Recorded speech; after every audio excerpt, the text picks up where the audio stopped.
Welcome, ladies and gentlemen, to a new episode of the X Button, Season 4, Episode 44. A weird 444. I am your host, Alejandro, and with me, the priest. Paul, hey everybody. I love punching fascists in Italy. Yeah. Oh yeah, we're definitely gonna talk about that. So Paul, can you believe this is the final episode of the year for our fourth I season? feel like we ask that every year, and every year I say no Yeah. because what a time it's been. Last year we were wrapping up our episode, and I was Mhm. announcing that I was going to have a child. Yeah. I have now been a father for 6 months, almost seven now. Mhm. There's a lot that's happened, a lot of releases. I'm a year older. I live in a different house that I own now. I Mhm. lost my job and got a new one. You went It's through the been narc. an odyssey, my guy. Yeah. Holy smokes. Yeah, you went through a legit character arc in 2024. I did. Yeah, because everything was like segmented. Getting the new house, getting laid off, the Yep. baby being born. It would It's just like, like there's an arc of uh-huh. one, and then the other one would kind of wrap up, and then the next thing would happen. And now I'm just totally different priorities Mhm. and focus. So but it's been a time, and I've Yeah, somehow been able to still play a lot of 90, games, even 90 if games. I think it said that. 90 games, Uh-huh. even if I played them like 2 hours each Mhm. day or something, it's Yeah, somehow added up. yeah, that's what's so funny is like in that because obviously we're talking about the wrap up.playstation.com that was broken for 2 days. It's finally fixed. Mhm. That if you log in, like if you touched a single game, like if you just started at it, even if it was just for a minute, it counted. That's why in mine I played 220 games this year. That's what it said, even though I know that's not true. But I know that that's kind of how it counted because it's like my first played game was NBA 2K23 that I never played, but I know my brother did when I was like in the United States early in the year, and he had just bought a PS5 and I gave him my account, so he logged in and played through my account. So I was like, oh, that's why that game showed up there. It's like wrap up is weird, but it's so funny. Paul, it says that I played 2,450 hours this year. That That was that I do believe. crazy. But like But what shocked me is I think mine was in like the 700 or 800s, mhm, and that was only some of what I played because a good amount of the large games that I played mhm. was on my alternate account, which were like Yeah, Dragon's Dogma and revisiting Rebirth Armored Core 6 and and Rebirth. Rebirth. So it's like that's a whole nother set of a few hundred hours. Mhm. So look at that, guys. You could be a full-time working father, and if you're diligent every for a couple hours, you Uh, can also play a really unhealthy amount of video games. oh yes. So it's possible, guys. Yeah, it's been so funny people reacting to my our account for Rebirth. I've been like posting that everywhere, and everyone is like, "That's psychosis," and I'm like, I 100% believe it. It's like that happened this year, but yeah, it's that's why when I see that hour count, I'm like, no, what dry year? What dry year? Yeah. That's kind of why I'm like, I even made a joke over in our chat with Sebastian when I put that stats, I put it like in songs.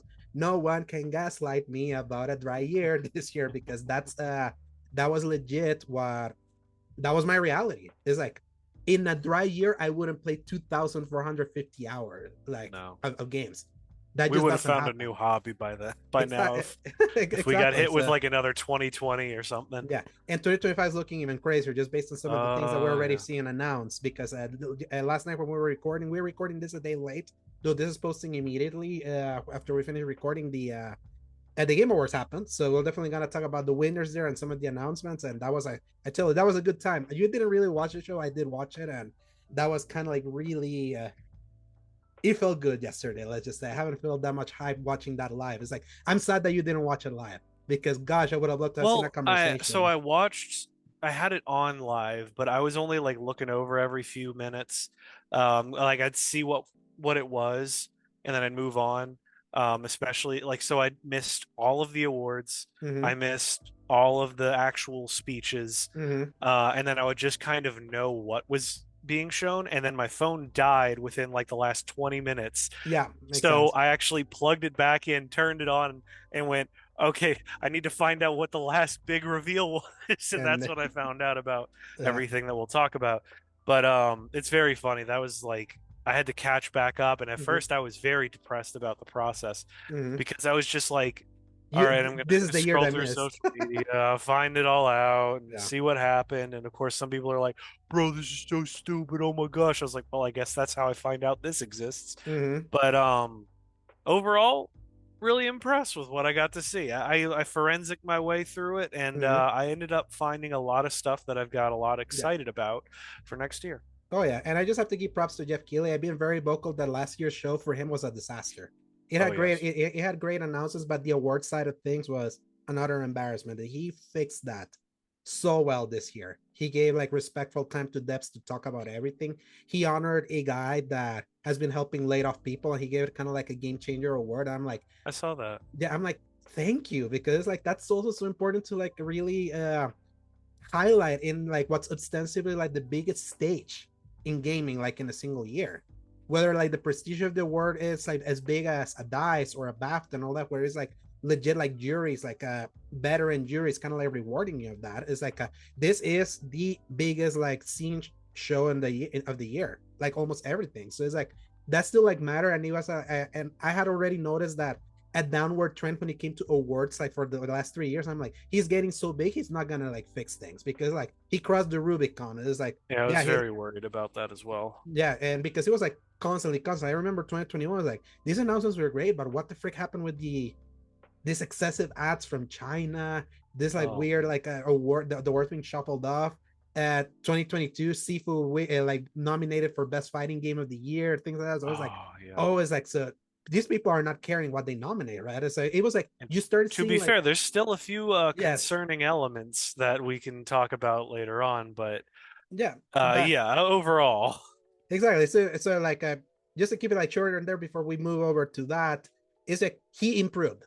I didn't expect him to do it Yeah. because there was so much money like involved, but he legit improved, and he gave us ostensibly what I would think is the best show he's ever given. And we're definitely gonna talk about that more. But before we do that, we have to talk about what we've been playing. But as a reminder, this is the X Bottom Podcast, Escapes Gaming Podcast that posts every Fridays from 10 a.m. onwards, God willing. Available on the YouTube channel Escape Gaming, as well as most audio services around the world. Apple Podcast, Spotify, and the like. You can find links in the RSS feed at tinyurl.com/escape gaming.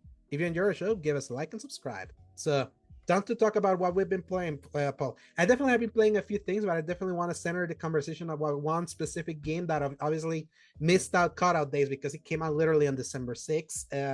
Xbox exclusive for now, Indiana Jones and the Great Circle, that will be available on PS5 over in spring 2025.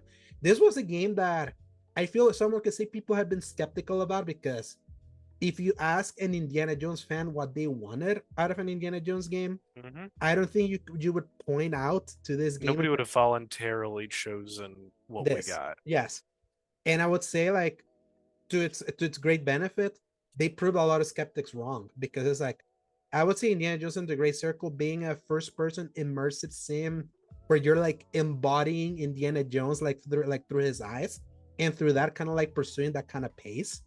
I feel they got a more honest Indiana Jones experience that I would have expected if they had done an Uncharted clone.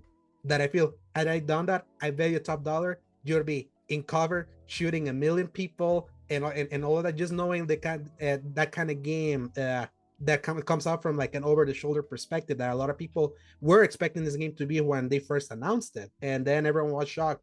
Wait, it's first person? Why?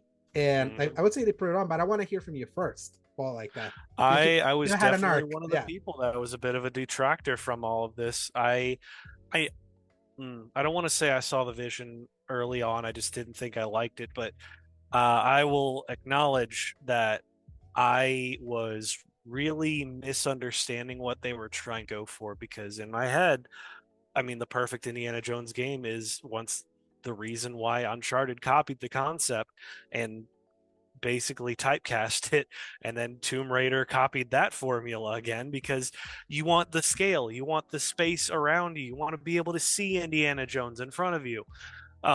And in some elements, it feels like they wanted to have their cake and eat it too, with how often it pulls back to show the back of Indy. But for the most part, when you're sitting there and you're going through the Vatican, you open up a little door by hitting the right directional button. hitting the actual button to turn the key, and then you push your way through a door and you look up and there's the 1-to-1 scale Sistine Chapel, and then scaling all the way down when you're in Egypt and you're in this really claustrophobic small tunnel and you see a little mining cart with some gear that you can pick up in front of you, and it feels so tactile. Or once again, even further, when you're sneaking your way through a situation, but then you feel like you've lost your patience and you want to just go for it. So you pick up, I don't know, a pickaxe. You throw the pickaxe at an enemy, and it just, the physics of it, dome the guy and drop him back, and gives you just enough time to cold cock the piss out of him. Um, and then get into just like a Looney Tunes style slapstick comedy fist fight. It just, it all flows together somehow, and it's one game that is so many parts that are bigger than their sum. 100% agree. It's because it's like, this is an immersive sim. When you think of immersive sim, you think Dishonored, you think Thief, you think of kind Yeah. of like those games. And in a direct comparison to that, I think you would definitely say that at first, like this, it feels like a baby's first one of those games. And I'm like, yes, I 100% agree. Weirdly enough, to me, that's not a problem because it's like, it feels like in their pared back way of doing that kind of game, it feels very honest for an Indiana Jones game. That's kind Yeah. of like what's ironic, that it feels definitely like the light, like in any other game, if this didn't have the Indiana Jones license and it had like the more simple approach that this game has, that definitely would be more a detraction. But that's kind of like the irony of you staying true to the license that you're kind of like adapting when you're doing this kind of game, that they understood the assignment of like, what would indie do here? Hmm. Like everything that you're doing is like, it feels like anything that you would think about when you watch that original trilogy of movies. Like you mentioned, the slapstick nature of the comedy of fighting like those Nazis, and even like the Hmm. slapstick nature of the cutscenes in moments. There's like, Oh there's yeah. so much comedy in this game that has got me like so good. We obviously like teased about like, I called you a priest early in Hmm. the episode. It's like that clip has been like going viral now, and that Yeah. has sold a lot of people on kind of like, holy crap, they actually nailed this, because not only is like it nails like the comedic timing, he also nails kind of like the ridiculousness of the scenario that sometimes Indiana Jones kind of gets himself into. It's like, of course, the guy that went to India and had to eat like all this weird crap from like the a sultan from the Maharaj, like remember like when he was eating all that, Oh yeah, in India. That's yeah, right. of course he would like pretend to be a priest and have a fascist think he's a priest and go into like a confessionary where then that fascist is like, oh yeah, I think Just I got tells my you the mom. most Yeah, insane stuff, and he goes, Jesus yeah. Christ, And what it's have you done? so funny that him again using the words Jesus Christ got him in trouble. Uh-huh. If you watch the Last Crusades, it's like, it's so perfect in that. And on top of that, how pitch perfect Troy Baker is in the voice. I cannot believe I'm admitting, because somebody kind of he kind of did a breakdown of that scene briefly and kind of explaining that he doesn't even really like try to sound like Harrison Ford. He just gets the cadence of how Harrison Ford spoke during those movies, and that does most of the legwork. Mm-hmm, Because when you think about it and you really like look at the scene, it sounds like Troy Baker, but mm-hmm. because of the way he does it and the way he brings it across, it sounds so much like just a perfect Uncanny. rendition of Harrison Ford. I mean, the fact that Harrison Ford was congratulating Troy Baker on his performance, the Mm-hmm, man who is notoriously like, you will pry Indiana Jones from my cold dead hands, openly admits that this was a great performance from somebody else. Like, mm-hmm, I am so impressed by just the way that both of them could kind of talk that through, mm-hmm. how great Troy brought that fire. I mean, like I talk smack about how pretentious he can sound and Yeah. how silly he can be sometimes, but I have to admit that man can embody the ethos and pathos of a character better than anybody I've ever seen. Yeah. He's And got like, range. He's oh, absolutely got absolutely. range. And So, I did want to briefly talk about the comedy of it, and like that's one thing that people forget, is it's less about quips and more about timing and physical comedy. mm-hmm, And that's where you can really shine in the game, is exactly how it was in the movies. And I think of this one specific scene, and like minor spoilers, at some point you are in a plane. That's all I will say. You are shooting other planes while you're in a plane, and you can in fact shoot up your own tail, because I wanted to try and see if it would let And me, they and put it it in. does. And he says the line that his father says to him in The Last Crusade, Mm. where they like, I think the pilot shouts back something of like, They "Oh, got us. what Yeah. happened?" Like he's like, "Oh, they hit us," and I was like, "He said the thing that Sean Connery said," and they like, it almost recontextualizes, because like father, like son, Mm. in that kind of situation. But I just love the fact that they even let you accidentally chew up the back half of your plane with a machine gun if you're not careful. And speaking also earlier in that scene, there's a guy with a sword that starts moving it. And I I also of course shot him, and yeah, I felt so happy. I went, "Oh, I'm so glad they had this." yeah. It's like Oh man. it's so perfectly Indiana Jones. This is Mm. just as perfect a use of a license as the Spider-Man games. I feel like when you Yeah. play the Spider-Man games, it feels so honestly Spider-Man. When you play Jedi Fallen Order and even Star Wars Outlaws, it's like totally, it's like it feels perfectly Star Wars. This also, I feel, joins kind of that pantheon. This feels perfectly Indiana Jones, and I even feel like gameplay wise, it's even maybe a step even above something like even Star Wars Outlaws, that it makes me feel like you are living in that movie. You absolutely, everything feels so like perfectly tailored. Even like when it goes like crazy doing like a set piece in a boat that's kind of like falling down and you're kind of like going, it's like a, yeah, this would fit like perfectly in Uncharted, but it's like Mhm. they did it with such enough tactile the tactile nature of how they did it and how briefly they did it too, that it's like, yeah, this feels perfectly something that would happen to Indy instead of being something that's like more grander than life, or like a Mission Impossible, which is where Kingdom of the Crystal Skull kind of went the wrong way there, especially if you remember Nuke the Fridge. But that I am just being so utterly impressed, like almost with every aspect of it. Like it's a game that I've been like, I'm doing 100% run. Like it's weird for me to do that like on an Xbox game because I rather do that like on a PlayStation game. But I've been like so stuck in trying to find, so there's so much like in the open areas. There's way more content than you can experience, and that can be a problem too. Like if you decide to go that way, it's like that's the problem trying to do everything. You could kind of like cut off on the pacing a little bit too much if you're not careful. Obviously, Mhm. I'm not careful when I do that, but it's like it's so. I got 15 upgrades just in the Vatican alone, including my favorite one that I don't know if you got it. That there's like a, you can like strangle people with the whip. Do you get that one? I haven't gotten that yet, and I Yeah, really want to. yeah, you It's can in the go. Yeah, Vatican. yeah, it's I got it in the Vatican. So it's like Okay. if it's not one of like the heavier dudes that can kind of like pull you in and all that, like if they're like the more thinner unassuming dudes, if you get them right from like the angle or from behind it, you hold the right bumper, which is how you can like pull them in for like the grab and then start punching things. You can then like grab them from the neck and just like snap them. It's like, oh, it's kind of giving me some extra tools here instead of having Hmm. to be like, okay, here's a bottle, Yeah. let's And smack I it did here. also, there is another one for the big guys that lets you pull them in with your whip so that you can take them out quicker. But I also have, I guess, the luck to have found an extremely powerful book to boost up my charge punches. Mhm. And so I'll walk up to some dudes, especially the weak ones, and just like one charged up punch just instantly folds Mhm. them over. And the way that their body just crumples always makes me chuckle. Yeah. Or especially if you knock them off something, or if you've thrown something at their legs and they trip over it or something.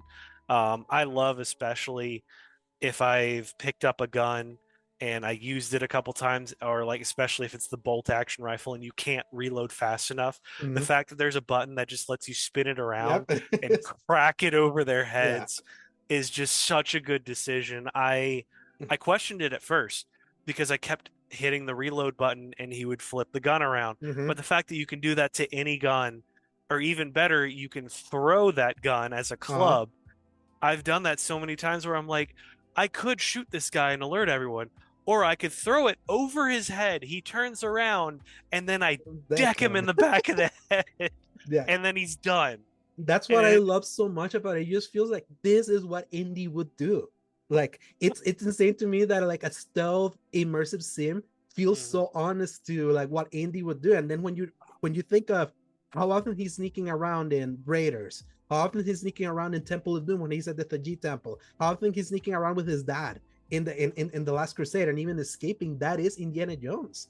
So that's why it makes me so happy. Like every time that I'm kind of playing the game, because it's like, oh man, it's like I feel like I'm just living the dream. Kind of like I said, like Star Wars Outlaws got so close to the dream spacefaring Star Wars game I always wanted. I feel like this gets the most close to like this is the perfect Indiana Jones experience, even with any misgivings about not being like the game It's that an definitely Indiana by Jones far won the best Indiana Jones officially licensed game ever, ever. Oh for yeah, sure, by I such a huge margin. it's like it's not even close. Especially when I I mean, remember the fate. There was like this Weave game. I don't know if it was like an Atlantis game that was like so bad. Uh, the Lego games were fun. I they love are. yeah I acknowledge those are fun. mhm, But even then, this is like a better made game for sure. I cannot wait for this to come to PS5, only just for the fact that the mhm, rest of the world is going to see yes. how good it actually is. It's not Mhm, just, oh, the Xbots are trying to cope with their one game that's not terrible. It's like, no, guys, trust me, this is actually amazing. mhm, And it just keeps getting better because I mean, you go from, honestly, I would say the worst area to start with the Vatican. mhm. I'm almost glad that I got it over with Yeah. because everything after that is, to me, so much better.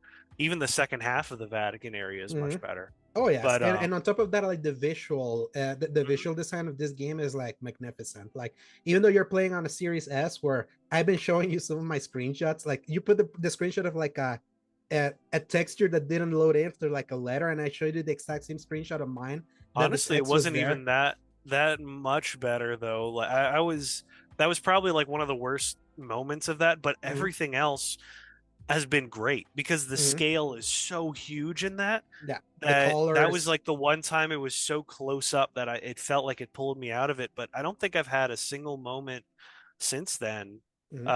because everything else has looked great, especially the environments, Hmm. every single tomb and Yeah, weird cave. yeah, I've been loving the puzzles. Like I feel like the puzzles have been not too hard. They're not nearly as hard as I was afraid they would be. Exactly. It's like it's a step up above Uncharted. That Uncharted literally was like just press the select button to open, and it literally tells you what to do. The Uncharted puzzles felt more like stopgaps to the action.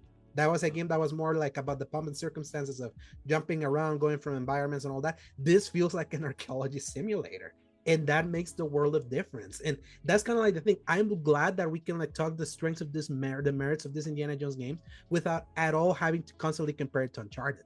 That is why, like, whenever it was shown that this was a first person game, that was the thing that I'm like, I kind of see it because it's like they cheekily doing it this way eliminates any bad faith like comparisons that I knew were gonna happen. That it was like you were gonna have the PlayStation people that had Uncharted gonna try to come in and poo-poo this game because like this trying to do all of that. It's like you could see it.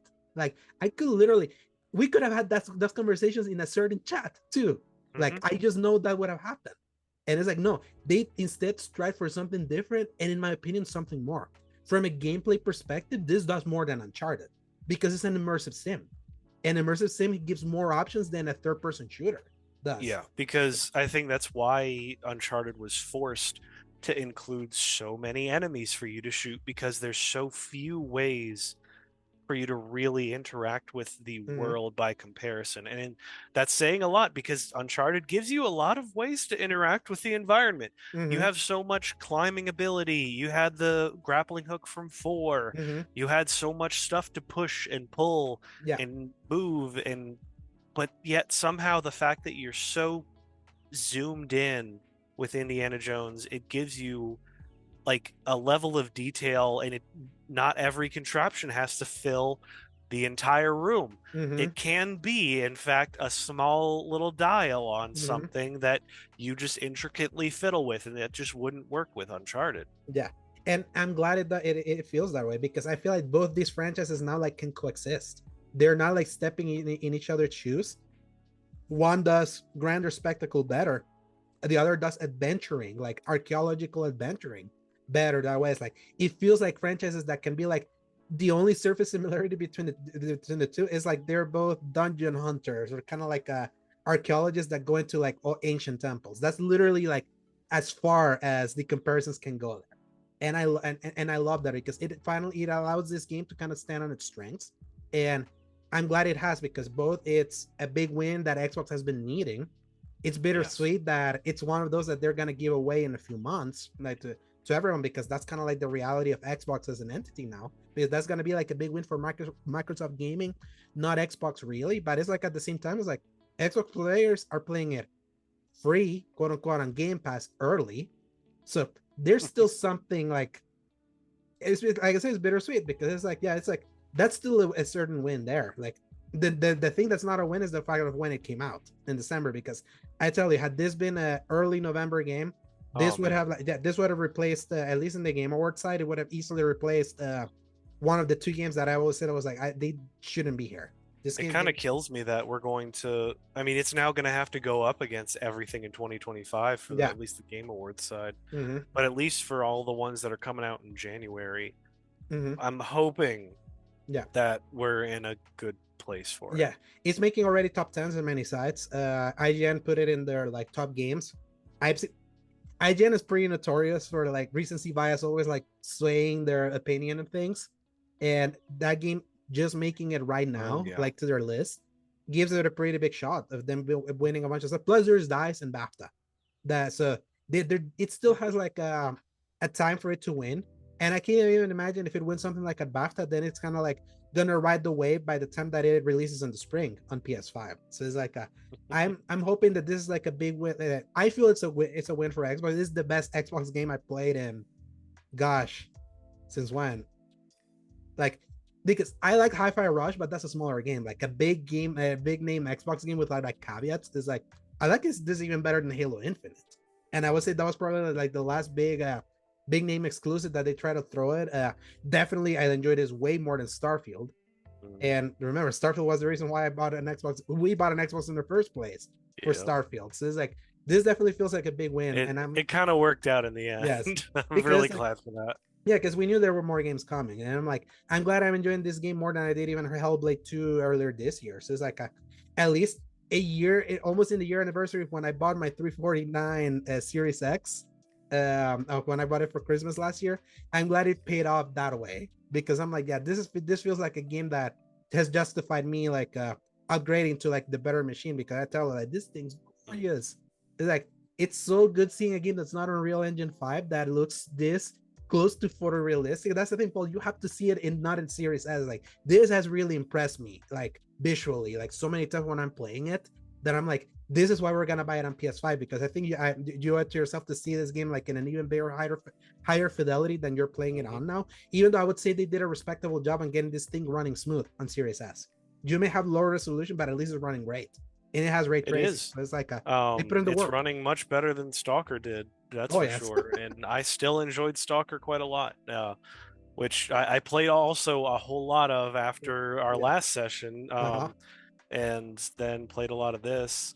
Is there anything else that we wanted to share with Indiana Jones? I Yeah. mean, it's just such a wonderful time. Yeah. The characters are great, the storyline is great. It's so much more enjoyable than both of the last movies. I Mm-hmm. know for some people that's not saying a lot, but there were some good things about them both. I Mm-hmm. have to give it to that. Yeah. Um, but yeah, I really hope this means that we get more. Mm-hmm. I will take any amount of Indiana Jones games. Mm-hmm. Just throw him back into the fire Mm-hmm. again and again. Doesn't matter. I want more Yeah. of this, please. This makes the case that I feel like the future of indie is in video game, because like as long as Troy Baker like voices him, it's like they keep And because they Troy keep the is never spirit. going Yeah. to deny the ability to, an option to play Indiana Jones of all people. Yeah, especially if they're Uh getting his flowers from the man himself last yes. night. So that's the thing, like because there's a lot of people what saddens them about like the last two movies is like this is old man Harrison Ford trying to do Indiana Jones, and he's still got a little bit of it in here, but he's more cantankerous. He's more like Hmm. grumpy. That's just inherent of him being that old now. And a lot of people are like, because there's no way to do a young Indiana Jones without fully recasting, and Indiana Jones is so tied to Harrison Ford's character that I Yeah. feel like Todd Howard and the team at Machine Games really like studied so perfectly Indy from the night from the 80s and recreated that perfectly like within in game time, that I feel like they could do more games like in this era, and it feels like you're getting more stories from that era, Mhm. and you don't have to like worry about like fully having to recast the character because like the illusion is being sold really well. That and that I never thought I was gonna say that, especially when hearing of Troy Baker being the one that did it. I was like, we're gonna hear a lot of Troy's mannerisms. It's like even those mannerisms are hitting so well because everything else is nailed so perfectly. So So good. more Indiana Jones, please, because it's like I know that everyone was like questioning the viability of the series after Dial of Destiny bombed so hard. Some bull crap. I've Yeah. seen so many people going, man, Indiana Jones is over. It's Mhm. not relevant. It's garbage. I guess it's just I've never been part of a fandom where like the general public has slowly been turning on it Mhm. over the course of several years, I guess. But man, that heats me up so much Mhm. because I was like, what are you talking about? Yeah. It's the What? perfect stuff. Yeah, and I feel like that movie would have been more successful had it not cost that much. I think that was the problem. Yeah. If it had cost what the originals cost, what it did in the box office, wouldn't like you don't need to do that. And that's the Disney problem. Is like they spend so much on movies because like they expect $1 billion as their return of investment. It's like that's a bad way to do filmmaking. These movies were never like the only movie that was big out of this series was Crystal Skull, just because of kind of like that generational. Oh my god, this was gone for like 15 years and it's almost and it's back. But like the movies, like the original movies, was like this movie made close to the same amount of movie those other ones did, maybe like 200 million less. But it's like keep it realistic. That's why like it feels like Yeah. it didn't pick up. So that's what I'm hoping, that this thing at least like has the word of mouth. I feel this is one of the strongest word of mouth games of this year outside Helldivers. Again, people were not expecting much Mhm. going in, or there was skepticism going in, and then when people played it's like, oh my god, it's really good. Like keep preaching the gospel, people. I'll definitely gonna keep preaching it. And I even said it to Paul, is like, we'll see how it ends, but this is going up there in my Mhm. in my top 10. It was one of the things that impressed me most this year. Whenever we do It's that, very when we come back, validating, I tell yes, you. yes. So, Paul, enough of like what we've been playing, because obviously this is Game Awards time, Yep. and we have to talk about who won. As people remember, the last time Paul and I had a conversation, it was at the episode that was gonna go live on Thanksgiving that ended up going live the week after because things happened. But if the last time you heard Paul and I, like we actually like play the game, we pull out our lists of the games that whatchamacallit, we voted in our voting card and see, and Mhm. we're gonna see if we're gonna get them in the in what ended up winning, and we're now gonna check on who won, and it seems like you picked things in the esports game thing too, but Paul, from what I'm reading here in the I mean, I picked them, yeah.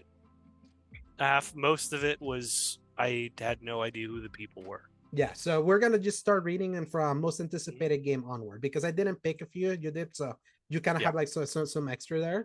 So So okay, just skip that and go to most anticipated for me whenever we start. absolutely. So we're gonna how we're gonna do this is that everyone already knows who the nominees were. We're just gonna want who won, and we're gonna Mhm. read which one was our picks. So then we're gonna kind of keep like just a quick scoreboard there. All So right.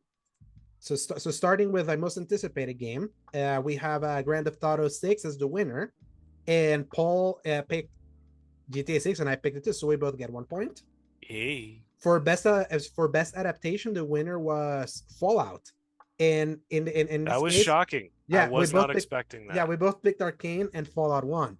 And I kind of see why Fallout won in this case, because it's like Fallout feels more like an adaptation of the video game instead of Arcane. So Yeah, I that's what I was kind of seeing for a lot of people, and I went, all right, I have to give them that one because there's nothing about Arcane that's like, oh, this makes me want to go play the game, mhm. but Because there's no game Fallout to be is played. like Yeah. this is just like the vibes that I get when I play Fallout 3 in New Vegas. Yeah. And then like for best multiplayer game, Mhm. I picked Helldivers 2. You also picked Helldivers 2. The Helldivers 2 was the one that won. There we Uh, go. best sports racing game, pissed me to no end because it was EA Sports FC 25 the most copy and paste winner ever. But I picked F124 and you picked NBA 2K25, so we didn't get a point there. Nope. So for best sim and strategy game, Frostpunk 2 won. I picked Unicorn Overlord and you picked Unicorn Overlord, so we missed out. Yeah, we missed out on that one. Crazy. Did not expect that one. Yes. For best family game, Astrobot was the easy winner here. We both picked Astrobot, so we both get a point here. So for best fighting game, Tekken 8 was the winner. Paul wins here. He picked Tekken 8. I called that one. Yeah, I picked Dragon Ball Spark and Zero. I believe it a little too much and kind of like the recency bias high, but Tekken 8 is just it's officially the better game. Like that, it's not even a question. So for best RPG, we both picked Metaphor ReFantasia. Metaphor ReFantasia was the winner. That was an easy win because the most RPG of all the RPGs there. For best action adventure game, Paul picked Astrobot. I picked Prince of Persia. Paul gets my shot. Yeah, Paul wanted. I think your logic was like this was the best game out of like this list. So yeah, it's kind of like, because I had a feeling people would do that, despite the fact that Astrobot isn't an action game, really. Mm-hmm. I figured people were going to stretch that one anyway, and I was somehow correct. Yes. And for best action game, Black Myth Wukong won. We both put Helldivers 2 in this one, so we definitely didn't get a point here. And I don't know why we didn't pick Wukong. It's really me learning since then how big Wukong is just like embraced by its fan base. I guess because Helldivers 2 isn't even really an action game either, so I don't know. And I would say Black Myth Wukong kind of is. Like, he's the closest one to this. So it is definitely like a straight action game, so I'll give him that one. Yeah, best VR AR game, Batman Arkham Shadow was the winner here. Paul picked it. I picked Asgard's Wrath 2. So for best mobile game, Bellatra was the winner. Paul picked Sentinel Zone Zero. Okay. And I picked Bellatra. So yeah, I got it there. Yeah. Catching up. And then for best debut indie game, Bellatra was the winner. Paul got it there. And I put Pacific Drive. So yeah, Paul got a win there. And then for best independent game, Bellatra won again there. Paul beat it. Paul put Bellatra in best independent game, and I put Neva there. So we lost. I lost there. For best community support, Baldur's Gate 3 was the winner, and we both picked Final Fantasy 14. So we missed out there. For best ongoing game, I put Destiny 2. You put Final Fantasy 14. 14 again. Yeah. Helldivers 2. Helldivers 2 was the winner. Well, I kind of agree in some ways. But also Helldivers 2 came out this year. I feel like anything this year shouldn't be allowed to win. Yeah. Because it's not really a test of ongoing, you know? Exactly. Yeah, that's why I was like, that was an interesting one. But I'm glad because they dropped new content. We're definitely going to talk about that, hopefully, in the list of the things that were announced. And for innovation, for games for impact, we both picked Tales of Kenzera Zao. Never won, so we lost there. Yep. For innovation and accessibility, Prince of Persia: The Lost Crown was like the winner that and Paul got it like shockingly, like So I picked Dragon Age: The Veilguard. Veilguard was shut out in the show. So because me learning way too late, like I was like, I made a mistake because like Prince of Persia had like legit accessibility. I just never like really used it, but it had like legit that made it more playable for people for a game that's actually ostensibly very hard. For best performance, we both picked Brianna White. This was one of the most upsetting wins of the show because crazy. Yeah, Melina Jurgens from Senua Saga Hellblade 2 was the winner. They pointed out that this was like the second time that she's won, and she deserved the win in the first game. She absolutely did not deserve the win in the second game. She was like, Jean Park said it well. Her performance in the second game was overwrought and one note. Her performance in the first game was like more even, like it was like more fully rounded, and I believe the plight of the mental health like problems in the first game more than I saw it in the second game. She was just very angry and expressive. So I bet a lot of people just took that into consideration, which was like a big so unfair for the other ones that just did voiceover, where this one you use her face. So yeah, Brianna deserved it. But good thing she won it over at the Golden Justice, so she still got a Yeah. win there. So Which some people would consider as a more prestigious mhm. victory anyway. Yeah, because it's like more directly picked up by the fans. So Yeah. so the fans knew who'd appreciate there. And for best audio design, Sono Saga Hellblade 2 won here. You picked it, I picked it, so we get a point here. Yep. For best score in music, we both picked Final Fantasy. No, I won I here. picked Yeah, Metaphor. yeah, you picked Yeah. Metaphor. I So you put got Final it. Fantasy 7 Rebirth. So I mean, I for gotta give it because like your justification of it was being what was mhm. it 400 Yeah, for piece. 100 pieces of music. So, My God. whereas the catchiest song of Metaphor is the battle, the battle theme. Mhm. Which whenever they were playing it in the orchestra, it's like, man, the battle theme is so good, It especially when is. the monk starts. But it's like River just had just had the sauce in quantity and quality. Yeah. It just went so hard on music, and this was River's only win, unfortunately. But at least it won something, and they were running for 7 awards, so they got 1 out of 7. So at least they were not shut out like they were like Spider-Man was last year. That was also nominated for 7 and 1 I mean, 0. that might have been deserved, but Yeah, I it's know. we're not going to talk about I that. know. so, so at least yeah, like Reaver was just like it's tough competition this year. For best art direction, Metaphor was a winner. Paul picked Metaphor. Yep. I picked Ellen Ring, so he gets a point there. At this point, you can make the math. Paul won. So I have one. yeah, I wasn't even fully counting, but I had a feeling that I yeah, was yeah, ahead yeah. by You're a few already, yeah, points yeah, now. yeah. You're already kind of like cleaned up here. So for best narrative, I picked Metaphor. You picked Dragon, like a Dragon Infinite Wealth. I got this point Mhm. here. For best game direction, Astrobot was the winner. You picked Bellatra. I picked Final Fantasy VII Rebirth. We Yep. didn't get it. And then Game of the Year, we both picked Rebirth. Yep. But the Game of the Year was Astrobot. Astrobot. And I will say, like, Surprising. yeah, I but wasn't expecting yeah, that. here's what's funny, Paul. Astrobot got the Sekiro treatment, split votes, because there Mm, were so many RPG. Just think about it. There were 4 RPGs in the running. yeah. It was like it was split. So like by having 4 games in the same category, kind of like running, even though they were different kind of shades of RPG. By splitting the vote, it made Astrobots win much easier. But I would say that I don't feel bad for Astrobot win, especially like seeing how Yeah. they reacted to the win and the speech they gave for the win. I was like, you know what, you won me over of why why you needed to win and what it says. Just think about it: 65 people working on a game for 3 years, announced the same year that it released, and it was both the highest rated game of the year and also the game of the year winner. Is like I feel it's like one of those like industry lessons for an industry that's like suffering from bloat and suffering from kind of like overextended budgets and things like that. It's like not my game of the year, but I'm glad for its win. I'm glad what it represents. So I congratulations to think Astrobot. I am too. I just pray that they learn the right lesson Mm-hmm. from this victory and go, oh wow, people really like that. Maybe we should make games like that again instead of I don't Mm-hmm. know whatever else they're gonna try to do. Yeah, and that was always kind of like my butting heads with like I always said, Asteroid is a tale of two hats for me. It's like this is a 10 out of 10 platformer that then when I put my fan hat about my relationship with PlayStation, I felt weirder about it kind of in a way because of the ways it could be read or misread. But strictly from like the critics hat, I said it was like a 10 out of 10 platformer. And out of like all those games, I feel like all of these games that were nominated for Game of the Year were all excellent except Black Myth Wukong, even though I was like trying to play it again. I saw it's so funny because we didn't mention it in our what we've been playing because it's like next to Indiana Jones, I try to play more of Wukong because I need to understand why this game is so champion. It's like I show you the poll. I show you the poll of the IGN like that they put on Instagram.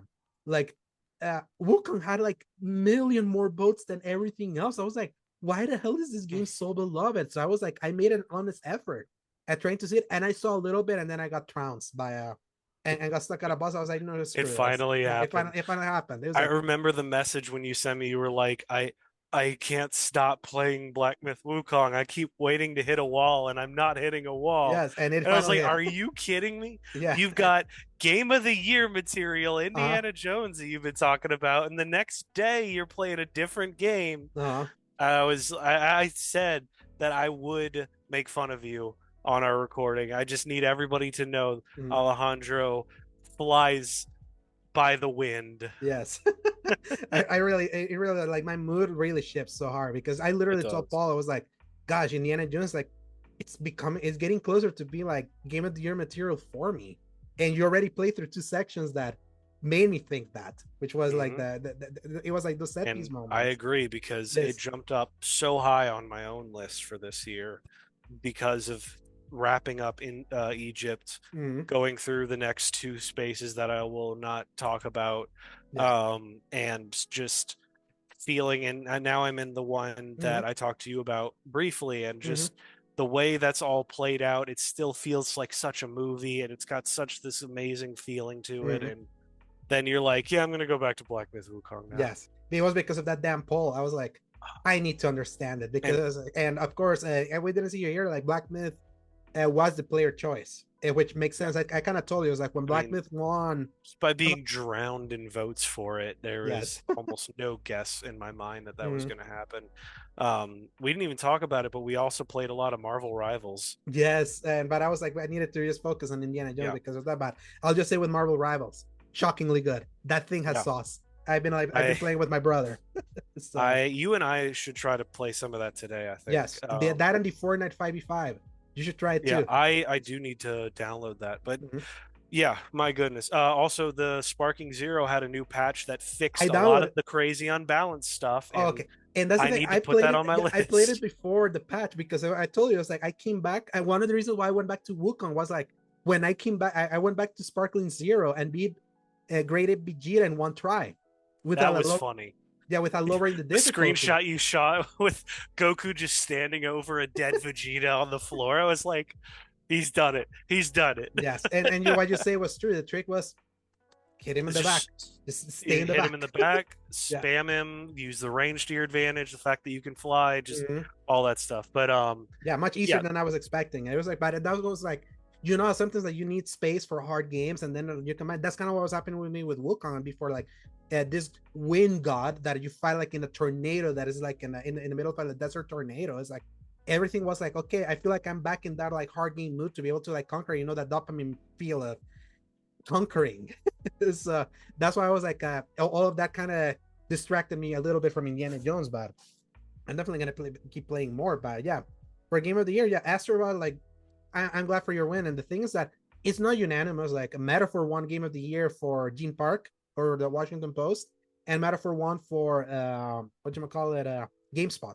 They already awarded it, so it's like it might be one of those years that the game of the year, like, and Wukong won over the Golden Joysticks, but that was because of 100% fan vote. You're not gonna be the 18 million fans from China in that one. So it might be a diverse selection. It might even be for us. Who knows? Whenever we come back and do our game of the year in January. But now, Paul, usually what I love the most about the Game Awards is the announcements. So we're gonna read a list of everything announced as per the IGN list by Anna Bankers. This is not like in the order of operations, but we're gonna read it that way. I'll just say kind of what I said. You're muted.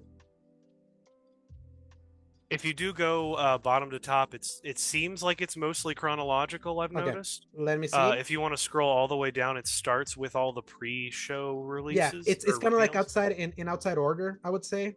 Yeah, So, but at least, yeah, let's do it from bottom if you to want to up. at Then, least yeah. like just like flip through Mm-hmm. kind of quickly so we can get to the actual stuff in the show itself. But yeah, go Yeah. ahead. So what's funny is that even one thing that's at the bottom that was in the show, not at the pre-show. So it's Right. this. I don't Yeah, get why. this thing's out of order. So it's like, let's do it from bottom to top. Just know that this wasn't the order of operations, people. Yeah, Just know, but it but does build to the biggest stuff at the top. yes, and let's do that. So obviously, like some of the things that are now, so Dave the Diver in the Jungle, that was like in the pre-show. They're doing like a new expansion for Dave the Diver. Obviously, Dave the Diver, one of the bigger winners in the indie category last year. Obviously, controversial one because it's not indie. It was published by Right. Nexon, so at least they got it right this year with the whatchamacallit, sorry. Oh, the categorizing Mhm. it. Yeah. Yeah. Um, And you know that some of the places that had the questionable nominations, those questionable nominations didn't win. So it's like I feel the voting panel of this year restored a little bit of the faith that I mhm. had in some of the voting, with the exception I of don't know who it was, Melanie but I'm just Jurgens glad that it was better than the last last year. one. Yeah, so obviously that expansion is coming in 2025. Palworld's next expansion is called Faybreak. That arrives this month, and that was like kind of like in the middle of the show. I don't know why Mhm. they put it all the way down here in the list, but yeah, it's like if Oh. you play Palworld, Oddly it's that enough, I think that was one of the first ones that I got to see when it was funny. live. When I finally tuned in, I was like, Yeah, you were "What like is this, deep in. Temtem?" And I went, Yes. "Oh shoot, Pal World." Mhm. And they already eliminated the ball throwing or like how you summon it because of the lawsuit by Nintendo, which I is so saw that. funny. I didn't realize that they implemented. How Mhm. do you summon things now? I think you kind of like call them and they just show up. I would have to see it, but it's like the whole ball throwing thing has been Yeah, like it was the eliminated. ball stuff that was patented, so that's Mhm. funny though. Yeah. But yeah, Then we get the next game from the developer of Sifu, and it's not Sifu 2 or anything it remotely close. is It's a a multiplayer. soccer game. It's Rocket League, but with people. Yeah. I would say um, as someone that hates FIFA with all my heart, seeing it that way was like interesting because at a different art style, it doesn't look at all like FIFA. It feels I it seems more arcadey, but it's yeah. not for me. So Now, I can see how this could be a really popular game, but what they need is to have multiple modes where there's like, because it said 5v5, but I think they need to drop it down to like a 3v3, a 2v2, and a 1v1 and just make like smaller, mhm, what you call it, stages, because that's what Rocket League really thrives on mhm, is like the real competitive side of it that doesn't rely on a crap ton of people to be online because I can't imagine that many people are going to be playing this game all that much. mhm. You can only get away with 5v5 in really big games like Siege and a lot of the other competitive shooters, but at least this is something different. Yes, it's It's not fresh. Yeah, another shooter. exactly. So I will give it flowers simply for that fact. And also, Sifu's developers are really good with the body movement. Mhm. So if anybody can handle the intricacies of soccer, these are the Yeah, guys probably. I'm interested to try it. There's gonna be a beta ready for the spring, according to like the what I'm reading here. So I'm Mhm. definitely gonna give it a shot. I like Rocket League. FIFA is just a game that I just dislike because I don't like how it feels. It's always a Yeah. game that I'm always compensating for its unresponsiveness. And Sifu is a game that was known for its responsiveness. It was tight to play. So if they can bring that tightness to a this kind of perspective for a soccer game and it's fun, like if it becomes big, hell yeah, go for it. So the next announcement is like I should have expected this based on because it felt so random that Like this the was one of the weirdly episodes. intricate details. Yeah. Yes, because of how they what you might call it. Why was this their approach for Pac-Man at the secret level Amazon show?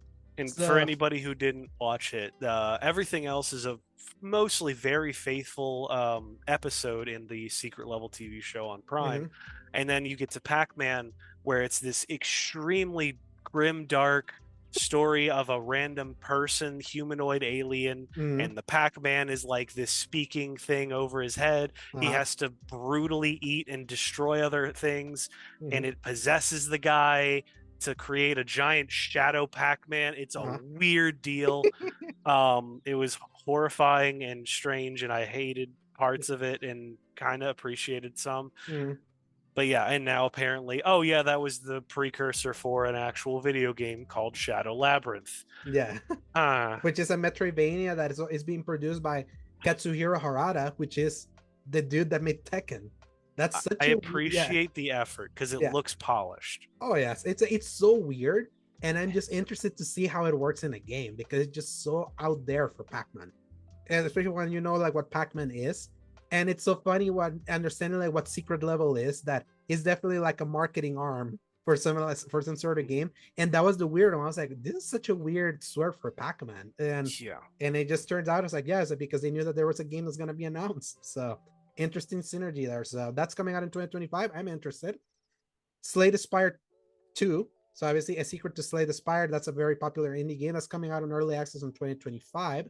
Mhm. Picket Thieves. This is a multiplayer game made by the game design legend Warren Spector, who is the creator of Deus Ex and Ultima Underworld, and and it's doing a thief, Oh, it's but in doing the multiplayer. it's the Robin Hood game. But now it's thief.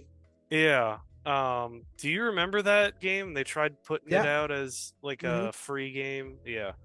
I like the concept, but uh There's too much that can go wrong for that to be very Yeah, fun, and honestly. someone I was listening to always says as well is like immersive sim is a multiplayer PvP kind of game. It's like it always looks Yeah. cool until you play it.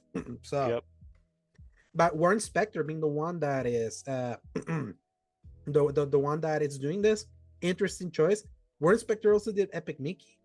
It's funny. It's Huh. funny. It's funny thinking about his kind of like a game filmography or gamography as you want to see it, and him doing that kind of game. He does have the sauce for an immersive sim. I wonder if he would be like the key for to make this kind of game a success. But yeah, new kind of game, multiplayer thief. So that's they didn't really give it a release year, but that's coming sometime soon. The game that actually kicked off the pre-show was Ninja Gaiden. Was a new Ninja Gaiden 2D called Ninja Gaiden Ragebound, which is a Yeah, game that's with kind of set. pixel art and everything. Yeah, this is being made by the guys that made the TMNT Shredder's Revenge game, which was excellent. So those Oh, nice. so those guys know what they're doing when it comes to like pixel art 2D stuff. And this is a game that's supposedly set concurrent to the original NES Ninja Gaiden. So Hmm. it's both kind of like a side game in a way. That's kind of like in the within the same universe, because in the Ninja Gaiden, the original one, from what I remember, is like something happens at the village of Rio Hayabusa, and then he goes to the United States to kind of like pursue like what happened that destroyed his village, and you're playing as someone that stayed in the village, like while all of that is happening. So Oh, yeah. it's Okay. interesting how they're working it in into kind of like those original games. So Ninja Gaiden Returns, that coming out in summer 2025. So now again, like this was all out of order, so bear with us. So bear with us, and now we're kind of like deep into like the big show. Turok, the dinosaur hunter, is returning, but now it's a co-op dinosaur hunting action game, and it's digging first person completely. So it's like a this feels like a three player co-op. I say this third person shooter in the Turok universe. The Yeah. last Turok game came out in 2008, and it was a very futuristic. I enjoyed it, but Turok, I remember back in the N64, he was like you were playing as a legit Indian dinosaur hunter against other hunters. It's like a classic FPS early in the console side in the console Hmm. era. This looked interesting. Not my kind, not what I would expect like from Turok, but Yeah. we'll see what people think. And I mean, it says that it will feature third person action instead of first person. Multiplayer will be fully integrated into the campaign. So it might be one of those games that you're always like playing with someone, and then you can jump in and out. Maybe with jump in co-op where you're playing. We'll see. Like if it has good reviews, we may consider it. But hey, Turok is back. Uh, the next Sonic Racing game, Sonic Racing Cross, was literally teased at the Game Awards. This was a hilarious thing because like Jeff Keighley was like, "Yeah, let me show you like the next big game. I want to franchise's biggest games." And then it was like a 4 second thing, and then he keeps laughing. It's like that. There you have it, because he know that Sega paid millions of dollars for 4 seconds. But it's like, well, they pay for it, so I'm showing it to you. So yeah, if you like Sonic Racing, which I played a few of them, they're actually pretty fun. A new one of Hmm. those is coming soon for PS5, PS4, Xbox Series X and S, Xbox One, PC, and Nintendo Switch. Uh, the Yakuza Like a Dragon Dev RGG Studio announced 2 games at the Game Awards, because of course, like they're hustle and they release literally everything, because it's I not don't enough know that they how have they do it. yes, but it's like they are the masters of reusing assets. I tell you, it's like people may probably learn. That's why Spider-Man 2 angered me so much, Paul, because it's like they managed to keep games cheap by reusing assets, and then Spider-Man reused assets and made it a $300 million thing. But yeah, they announced both Project Century, which seems like a game that's very Yakuza like, just with just a little bit gorier and in the 1915s with an all history angle. I And saw it. It was interesting. they're also doing the new a new Virtua Fighter, classic Oh, fighting. that's right. I forget that they used to do Virtua Fighter? I know they did the last one. I think there was something Okay. weird that they probably were always the developers. Then they changed the name to RGG. Okay. So they did something for a PC version of the fifth Hmm. game, if I remember correctly. Then it has the RGG moniker. So I mean, it's like Virtua Fighter is. Let me see. This is a big deal because we haven't seen a new mainline entering the franchise since 2006, Virtua Fighter 6. So it's been a while since Virtua Fighter has even been a thing. And I remember Virtua Fighter in the arcade. You would remember all these like big fighting games in the arcade, including Tekken, King of It's Fighters, and all funny that. because Virtua Fighter was definitely like a blind spot for me. Mhm. It's one of But the more hardcore. It's hard to control. yeah, That it was known for I that. you know what? Actually, I think Virtua Fighter might have been the first home console fighting game that I played. Yeah, do you play it on Dreamcast or the Xbox? Because that's probably like how you fought it. No, I Did think they it was make a one for the PS2. PS2? Yes, yes, they did a PS2 one. I I remember rented now. it Yeah. on the PS2. I could not comprehend the concept of a diagonal Uh stick push. I was like, how does this work?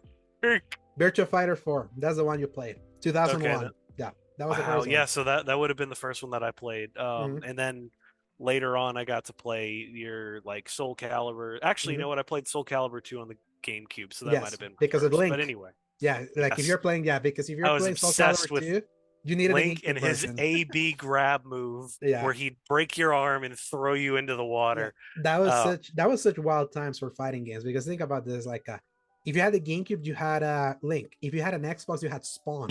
If you had the PS2, you had Heihachi. So that's crazy. yeah, it's wild to think they used to be kind of like Well, I that. know And they continued that because the 360 had, was it Yoda and yeah, and Darth Vader, the PS3. right, and I can only imagine having a 360 be like, I want freaking Darth Vader. I don't want Yoda. Oh yeah, that's why I bought the PS3 version of that one for Soul Calibur Oh 4. my I gosh. remember because then I think Soul Calibur 3. I don't remember what the guest characters were, but I remember Soul Calibur 6 had. I know Uh, 5 was Geralt. no, that was 6. Oh 6 was no, Geralt. who 5 was was 5? Ezio. Thank you. Mm-hmm. I Man, so remember yeah, playing Soul 5. Calibur. I think they announced the seventh one, but I don't remember. It's been a while. It's been So a long time since they announced it, and I don't think there was any gameplay. yeah, so you just know it was just like Soul Calibur's coming back. It wasn't called Soul Calibur 7 Hmm. from what I remember. So Borderlands 4 showed up with a gameplay reveal. It looks like more Borderlands. I know that some people in our Destiny clan were asking, is like, what you feeling about that? And I feel like a lot of people are ready for a new, fresh start looter shooter. It's So a good time for it, mhm, considering how long it's been since their last one. 5 years. It's gonna be I 6 don't, since like Borderlands 3. like our lovely friend Duncan was saying, Borderlands has had some issues, especially lately, with its ability to, I don't want to say stay relevant, but to That would be bring the right way something to say new it. to the table, is I think how I would say it, because Mhm. it's everything else has been done now while it's stayed in dormancy. So every time a Borderlands entry comes out, it feels Mhm. dated all automatically. Yeah, And uh, also how fast the internet culture has moved on past that its humor. style of comedy, unfortunately. Yeah. If you looked at the trailer, it looks darker. So it's probably they're moving away from the influencer humor that Borderlands 3 had. And obviously, Borderlands 3 felt so Yeah. dated because they lost so much time to Battleborn. So it was like whenever they killed Battleborn, it was like, we got to do Borderlands quick. So they kind of just I picked still up from can't believe 2. that was the thing. Yeah. The So, Concord of the era. oh, yeah, literally. But that Battleborn lasted much longer than Conquered. It But yeah, did. But then got killed by Overwatch. immediately. It was like it released like The 3 weeks murder. Oh before my gosh. Overwatch. That was like a murderous row. What Overwatch did to that game. So Borderlands 4 coming out in 2025. So 2K is gonna have quite the year that year. So Tekken 8, the year one character pass comes to an end, and the final character is not Tifa.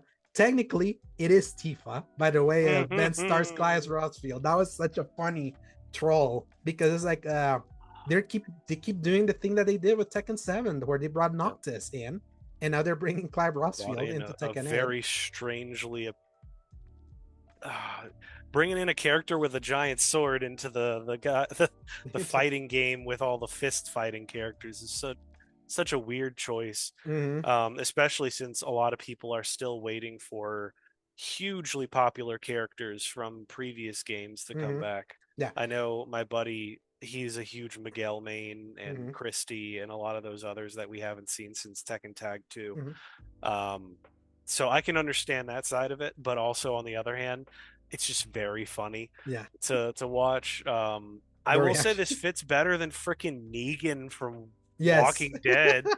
That was stupid. It's so Uh, wild that Negan and Noctis were like back to back, like in right Tekken next to 7. each other. It's somebody mentioned, they were like, I cannot wait for the moment for somebody to give Clive a fade. And I forgot that you can customize the characters, so that's uh going to be very funny to see Clive with his sword and everything, and just, oh, it's gonna be so funny. oh yeah. Anyway, I thought it was a hype announcement, and I think I think you can buy the characters individually instead of buying the character pass, right? I'll see the Yes, price, yes, yes. and based on that, I'm gonna be It's like usually, well, I don't actually $4, remember like what the four or commercial five is. bucks, I think. I love Tekken 8, and it's Yeah, so funny it that is great. I remember when we played the campaign, it's like this is a Final Fantasy 16 level of spectacle. So Hmm. maybe that's sort of like let's bring in the guy of the Final Fantasy that like matches this kind of Considering Jin spectacle. had his own accept the truth in his Moment. moment, you know what? It tracks. I will say, and from an emotional standpoint, that works. Yeah. And now another announcement. This came like very early into the show. It was like literally the first two announcements, big trailers, and then this one was announced like quickly. Final Fantasy VII Rebirth officially coming to PC in January 2025. So this is a month shy from the year anniversary of Rebirth coming out on PC. Just for context, 16 came out a year and 3 months later from the anniversary of its original release. So you can really tell, like, Sebastian kind of like made the point. They had already kind of said it because they were like, we want to push more to PC gaming, but it's like, yeah, this release is short. If it had come out much earlier on PC, I would say it would say more about its sales than it did. But this also kind of proves that 16 had a longer tail on sales, that they waited until September of this year to put on PC, and this one's being put like a month before the year anniversary of Rebirth. And what's fun is that I saw a lot of people that bought PS5 Pros to play this game like at a higher fidelity, now being like, "Gosh, we bought the Pro for this," and 2 months later the PC version's not there. It's so funny. I was like, I would never get this because my PC is not strong, but it's finally there. I cannot wait for the mod scene, Paul. I cannot wait what they're gonna do to this poor game in the mod Oh scene now. gosh, it's gonna be crazy. Yes. Oh yeah. I mean, I just look at what Resident Evil 4's mod system looked like Uh-huh. with apparently one of the highest mods is a naked Leon, Uh-huh. and it's funny because at least we have some equality going I on, know. but man, the people are thirsty over there, and I am. And remember, I, it's like they have a base because they have their three female characters already in bikinis in this game. So you know that things are did gonna you get see like that wilder from there. Marvel Rivals has already been modded Yeah. as well, and Oh yeah. people have. I don't know how that even works, but like, I mean, it works for fighting games already. But man, it's people are dedicated. I tell you that. Yeah. Another PC release that was announced in that show briefly, and this annoyed a lot of people because, like, please just stop with this franchise already. Which is funny, they said that in the same show. The Last of Us Part 2 coming to PC on April 3rd, 2025. Funny timing because that's when season 2 of the show starts. They're lining up this version to be available for whenever people have to get their hearts ripped out at the beginning of that series, that season. But we don't know, but I believe the same things are gonna happen. So people were like, FFS, please just stop with The Last of Us. Good thing Naughty Dog Oh, agreed, but we'll talk I'm about that so later. glad. So, The Outer Worlds 2 from Obsidian reemerges with a brand new trailer that they confirmed that they're releasing on 2025, and is releasing on Xbox Series X and S, PC, and PS5.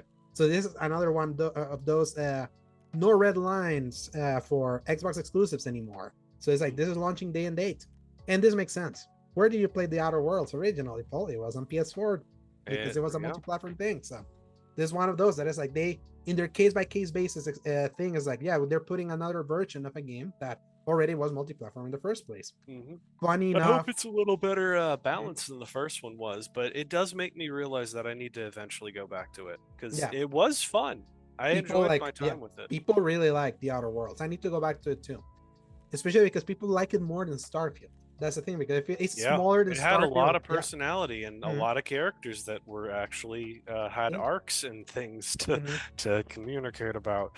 Exactly. Yeah. Anyway, So at least this gives me a reason, and it seems like it's going to be a bigger game. What's interesting is that Avowed is also from Obsidian, and that's out next year too. They're going to put out 2 RPGs. That Obsidian's wild. So this was one of the bigger announcements of the show, because this is like, again, like if you need dreams, what dreams are made of like classic franchises coming back to life, Capcom once again delivered with bringing back Onimusha that has not seen a single game since 2006. It's Onimusha. What was the subtitle? The Way of the Way of Sword. the Sword. Yeah. Way of the Sword. So yeah, it's like from like what I was hearing from people who are fans of Onimusha, that sounds like it's a new game. They don't know if it's like a reboot or anything, but everything that people know about Onimusha, kind of like the more horror tinge of things, the main character absorbing souls into like his hand. That's like a apparently that is trademark for the character. I went back to look at videos of Onimusha 2. I put it on YouTube. I was like, yeah, he does that. You kill like the monster and then absorb the things into his hand. These were like this and Devil May Cry were kind of like the yin and yang of that kind of similar style of game. It's just Onimusha was more the horror tinge, where Devil May Cry that originally was planned to be a horror game, because remember it was originally Resident Evil 4 before they're like, now let's make it Devil May Cry, and then it just became like the cool action game. That was like the things that separate, and then Capcom doubled down on their horror stuff with Resident Evil, and then Onimusha has been kind of like in the back burner for a while. So 20 years later, they're gonna get a new entry in 2026, which is wild to see. As like Capcom fans are really feasting. And it's not the only thing that they're like feasting at the time, but we'll talk about that later. Split Fiction is Joseph Fares' new co-op adventure. So Joseph Fares is the Oscars dude that is the director of It Takes Two, which was 2021 Game of the Year award at the Game Awards. So they're doing another co-op adventure that's both sci-fi and fantasy.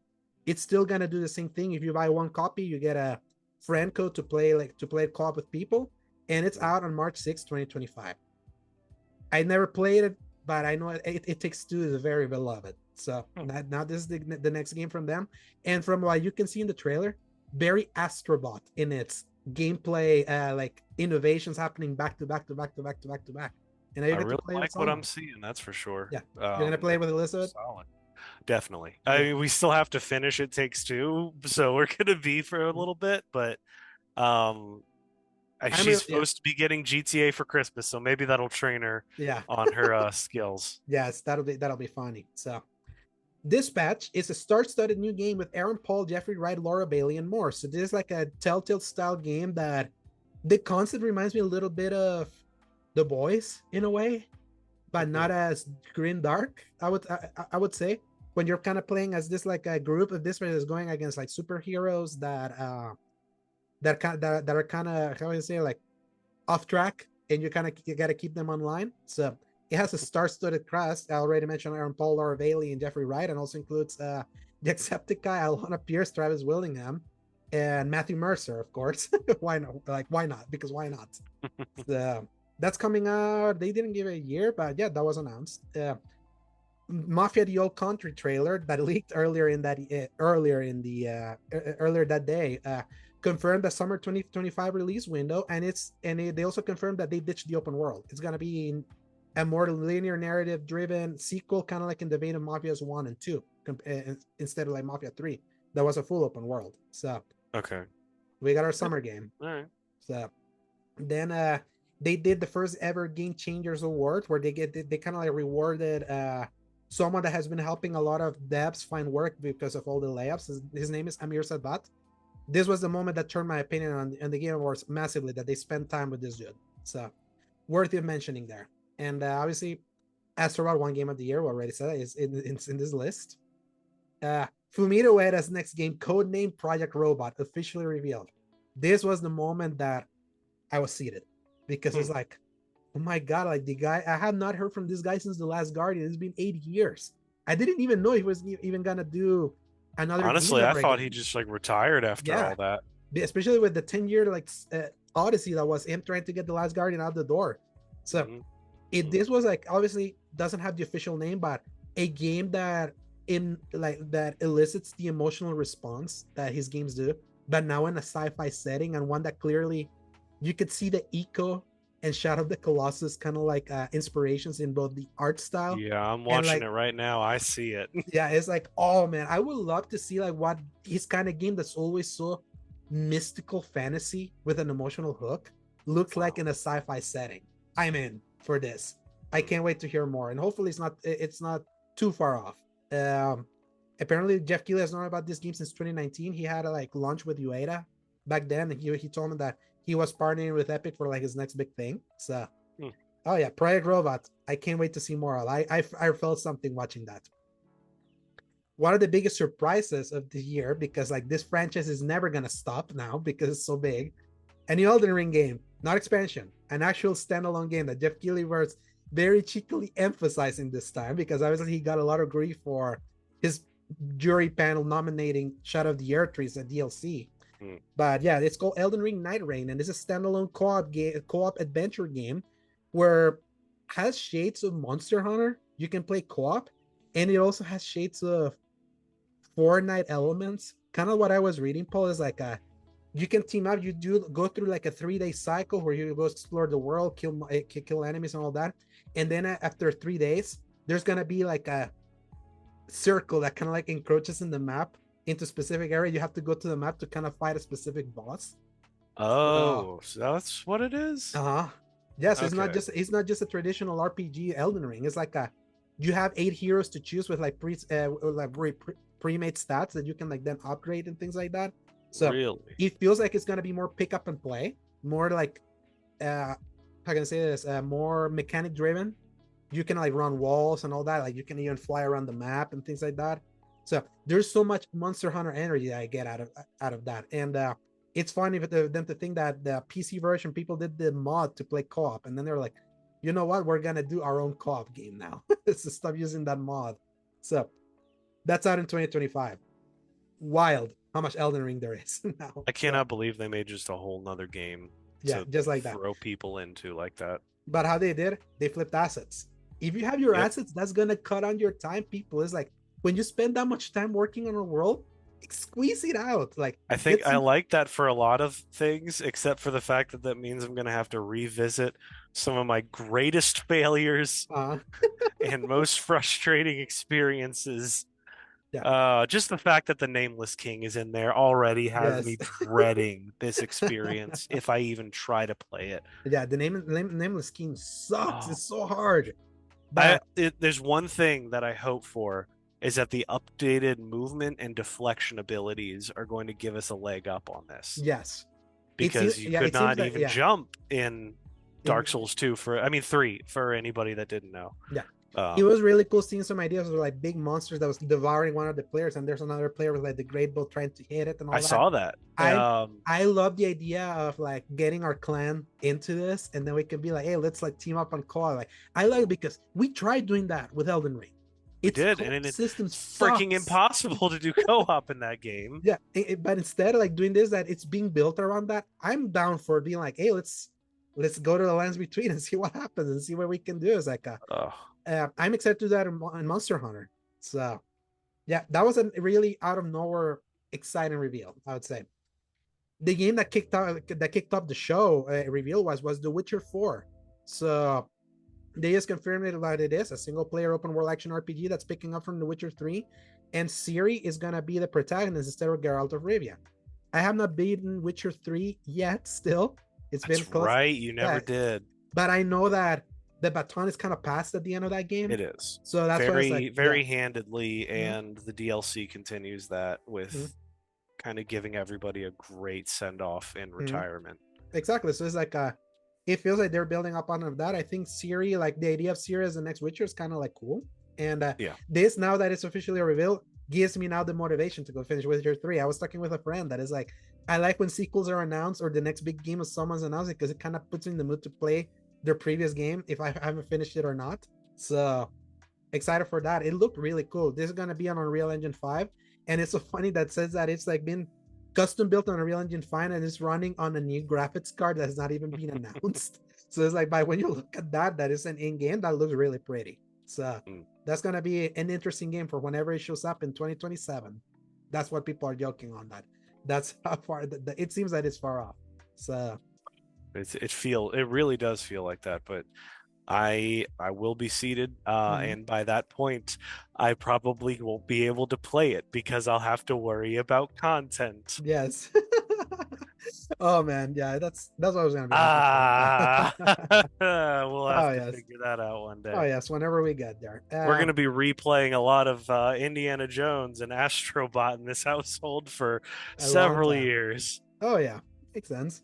Hey man, can you imagine when your kids finally like speaking age and like, oh man, I can't wait to hear like the It's going to games be that you amazing. The crap he's going to say and do towards stuff that I either hold super in a lot of love. It's like, Uh, this is dumb, Dad, yeah. or the opposite, where he's going to get super into something that I am Mhm. into, and it's just going to melt my heart. But yeah, Yeah, well, you're one gonna, thing at a and then time. when you get a, like when he insults Kingdom Hearts, you're gonna be the Denzel Washington meme of that guy in the hat with the gun.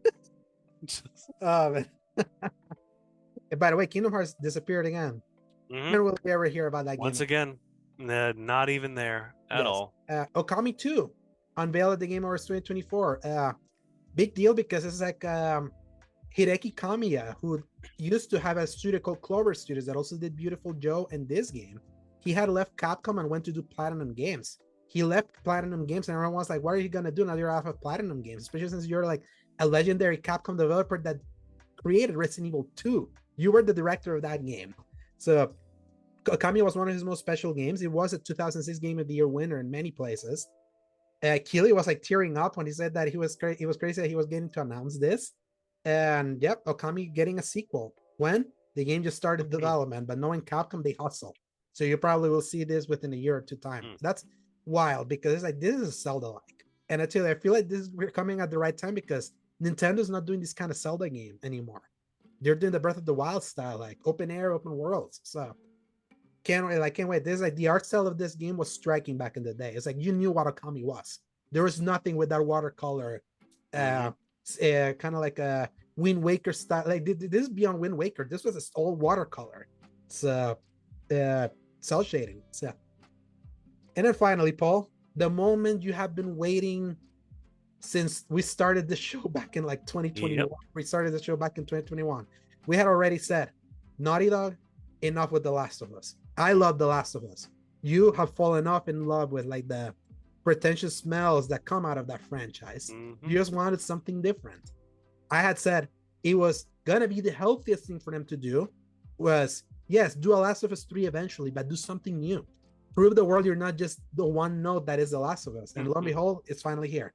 A Yep. sci-fi game, Intergalactic: The Heretic Prophet. I will say this: the name is weird, borderline stupid, but considering it's a 1980s and style thing, stupid is kind of part. It's part of kind of like that era. And this is a sci-fi action adventure game that it's inspired by. Cowboy Bebop and Akira. Yes, when I saw that, I marked it in like the details that I put out. I was like, oh, you're gonna love this.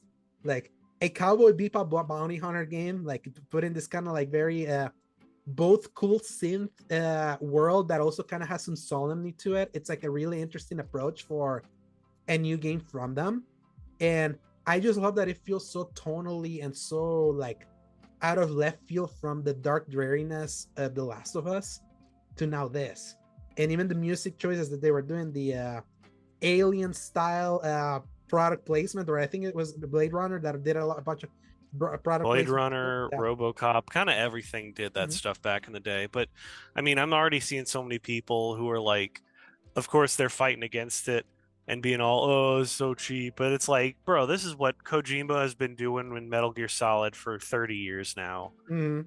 I mean, if anything, a really well placed product placement like what we see is, if anything, more immersive Mhm. instead of just making up a name brand of Yeah. some kind that like It immediately grounds you. out of it. It's It like, it grounds you.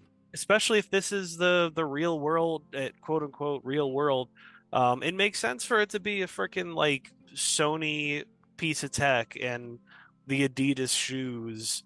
Like I'm clipping through it right now, just kind of watching, and man, it feels so good to watch.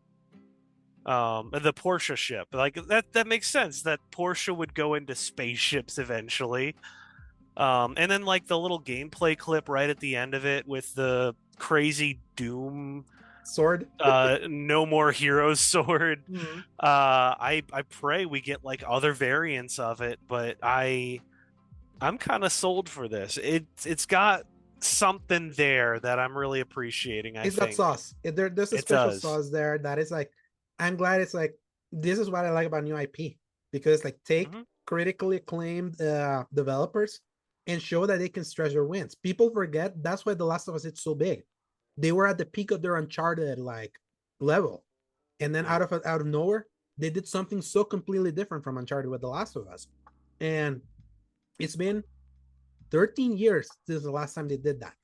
13 years since they did like a new IP, because they were stuck with Uncharted and The Last of Us in the PS4 generation, and they have been stuck with remastering the PS4 generation on PS5 recently. So it's like it's just been that. That's why Naughty Dog had become so tired as a studio, despite the development acumen that is widely respected in that studio. That it's there. It's like no matter like whether you even love Last of Us Part 2 story or not, you have to like accept the craft that went into making that game from a visual perspective and its design, all that. There's sauce there. And it's like, I want to see that sauce put into something new, because that way people are going to remember why Naughty Dog is so beloved. This is why I was so pumped to see that this is their new game. What is interesting is that the rumor was that Cory Barlog was also doing a space game. So are the two big Oh, that's right. so are the two big Sony studios concurrently Oh, developing a space game, or was that just a rumor for Corey and he's going to be doing something even wilder or different? I can't wait to see. I can't wait to see like how that turns out. But if this had been The Last of Us Part 3, Paul, I would have not been excited. I would have groaned. mm-hmm. I know I would have played it because I love The Last of Us, but then I would have been like, I would have accepted all critiques. Like I saw when they showed, oh yeah, we're bringing it to PC. A lot of people were like, stop, please, enough, just move on. We don't want to see this game anymore. And now you don't, because now you'll get to. I think by the time we get Part 3 now, having gotten this beforehand, that helps reset the chessboard, because like now they did something new, and then when they're done with Last of Us, that's gonna be done. Kind of like what they did with Uncharted 4. It was like one more and moving I on. hope so. And we know that they have two games in development. Now we know this is one of them. Probably Last of Us Part 3 is being developed there. That they want to get it done because they have an HBO show that they want to kind of feed content to. They don't want to do the George R. Martin, yeah, let's do the show even though I haven't finished my books thing. They probably want a third game out before a season 4 or 5, because they said they're going to do 3 seasons, at least the Last of Us Part 2, because it's a long game. But I'm just happy that I can be excited for a new Naughty Dog game finally. We haven't had a new Naughty Dog game announcement since 2016. That's wild to think about. Think about time that way. So I'm just glad that we're finally past the level of, okay, well, at least it's announced. And yes. we know that they're working on this Mm-hmm. and not another version of The Last of Us again. Exactly. And one that even Neil Druckmann said is like, we're bringing back our action adventure roots. Hmm. Last of Us wasn't an action adventure game, even though elements of them were. But it's like action adventure was Jack action adventure was Uncharted. Now they're Hmm. doing this kind of game. And what's funny is that this is the first game they're doing after Neil Druckmann has said that Elden Ring had become like a big design inspiration for them. They said they're good. They're doubling down on gameplay for this game. Is apparently melee gameplay. You can see it with the sword. Yeah. So I can't wait for them to do a game that's very deep mechanically, but it's not a Souls-like. Because I know because they like mainstream game. Hmm. So, I need to see more of that gameplay as soon as possible, I'll mm-hmm. tell you. We'll definitely see it in 2025. Knowing their MO, they announced Last of Us in December 2011. By June 2012, we saw the first gameplay. He announced it the same way, like on Twitter. I showed you the thing how he did it. When he announced The Last of Us on Twitter back in 2011, he did the exact same thing for this one, this time. So that was the Game Awards, and that's a healthy selection of really great announcements. This thing had Oh, yeah. some of the best, in my opinion. And when you couple that with the best way they've handled awards so far, this was an excellent Game Awards that I wish you had seen, Paul, because it was like the level of hype that this thing had was, this was E3 level. I miss this so much. We haven't had this amount of saucing announcements in a while. So, and I feel that's a fitting way for us to end Yeah. this season of the Xbox with like with a high point of, finally, Paul, it's so funny. We ending our fourth season with a Naughty Dog game. We, we started talking in 2021 with a Naughty Dog game.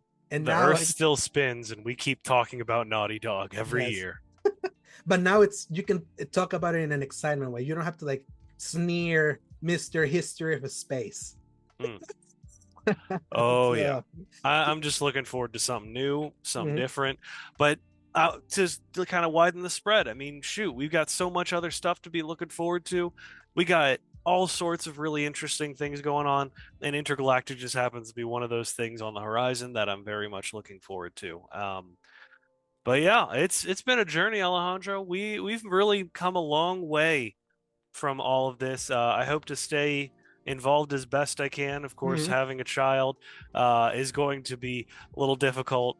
I Yes. have to go back to them right now. Hmm. But overall, I'm so glad that we've been here for 4 years now, Yeah, and it going would have on been the fifth. 5 if we counted 2020. Right. So technically 5 years, Mhm. but really finding our spread and our step Yeah, um, in and the and last four. and since you mentioned it, it's kind of like Paul will still have like involvement next year for season 5, similar to this year. That is like as long as he's available, he's always gonna be here. This year, like, so we have other regulars that can kind of come in and rotate in and out. That is gonna at least liven up Paul's parenthood, like responsibilities that are gonna get higher when his baby now becomes a 1 year old. Mm. You're gonna hit that stuff, but Paul will always gonna be here as long as like as long and as much as he wants all the time. And I will always. And the funny thing is that to me, he's never gone. I always speak with him in our chat. Always, every day. Yeah. So That's the fun Paul, part. so Paul, where can people find you? No game releases we're gonna read now. It's As all good. always, y'all can find me at Dork of Art on Twitter and BlueSky now. I was able to market both of those perfectly. Where can they find you? Yeah. They can find me at _Dorsegovia on Twitter, at asegovia on BlueSky, at Alejandro Segovia 93 on Instagram, and my written content over at seasongaming.com. I already read so many times what I reviewed this year. If you listen, you'll know what I've done this year, which has been a lot. Yeah. So, and with that, Paul, since I've been sick, I go to sleep now. All So, right. and with you, enjoy your holidays. Everyone else, thank you so much for listening to the 44 episodes of season 4 of the X-Bound. Obviously, would have been more had the show not gotten a month-long break that life had to force on me in July. But the X-Bound will return in season 5, and with both Paul and some of the guests that you've been hearing as he that have been filling up the slots whenever Paul hasn't been here. But Paul will still be here as many times and as long as he's available. So, Yes, and indeed. and with that, this is the conclusion for this week's episode of the X-Bot. And if you enjoy what you watched or listened, give us a like, give us a subscribe, leave a review in your podcast service of your choice. Thank you so much for those that left 5-star reviews over on Spotify. I got to read a few of those, and I'm like, yes. And glad to see the growth that the channel has seen in YouTube. Spotify grew up more last year than they did this year, but at least YouTube has been like climbing. So I'll take climb where I can get. Mm. And then hopefully 2025 is gonna be a banger. The banger that everyone kept saying 2024 wasn't, even though for me it was. So Regardless, we'll make it a banger. absolutely. And until next time, enjoy the holidays. I'll see you in January 10th, 2025. All right. Marking it down. So you guys have a good one, and Press X. to play. I'm gonna have a second kid, by the way. No way.